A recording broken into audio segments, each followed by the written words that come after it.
События Великой Отечественной войны без срока давности. Важно сохранить историческую память о победе советского народа над фашизмом.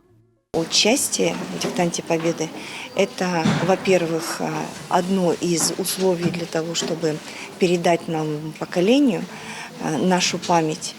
А во-вторых, конечно, отдать дань уважения и почтения всем, кто участвовал в этой победе.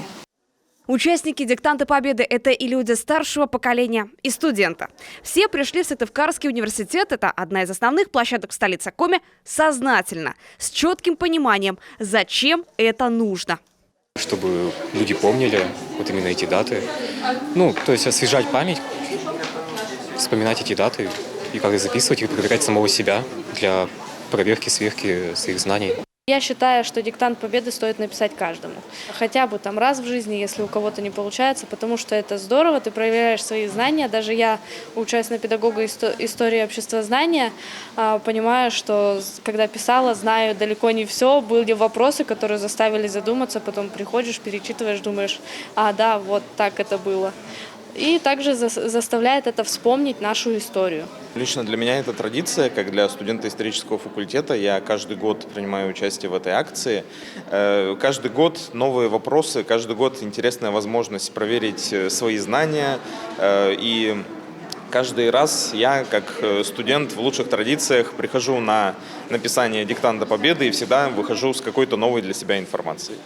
Всего в республике было открыто 300 площадок для написания диктанта, на каждой из которых они, волонтеры Победы, помогают в регистрации, распечатке материалов, их раздаче, ориентируют участников. У серебряных волонтеров миссия особенная. Мы ленточки раздаем. Кто может, сами прикалывает. Кто попросит, мы прикалываем. Чтобы все были красивые, все с георгиевской ленточкой. Это же воспоминания о войне, о наших погибших, о наших не пришедших. Поэтому надо. О диктанте Победы знают и в России, и за рубежом. Если в прошлом году его писали в 46 странах, в этом году уже в 61 стране. Текст его переведен на 6 языков. Аудитория с каждым годом становится больше. История войны – это вот так теперь говорят такой термин, скрепа.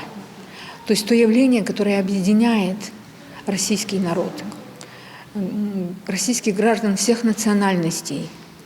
Примером этому может служить бессмертный полк, когда огромные массы населения городов движутся по площади, неся портреты своих дедов, прадедов, отцов, участников Великой Отечественной войны. Всего в диктанте 25 вопросов, и каждый год они разные. Кинематограф, литературные произведения, исторические данные. Темы каждый год меняются. В этом году основными тематиками стали это 80-летие освобождения Ленинграда от фашизма, полное снятие блокады, это годовщины освобождения Крыма и Севастополя и начало операции «Багратион». Каждый, кто написал исторический текст, забирает сертификат об участии. Те, кто справился с вопросами лучше всех, получат возможность попасть на парад Победы в Москве, а абитуриенты – дополнительные баллы при поступлении в вуз. Анна Зубарева, Владислав Кульчицкий, телеканал Юрган.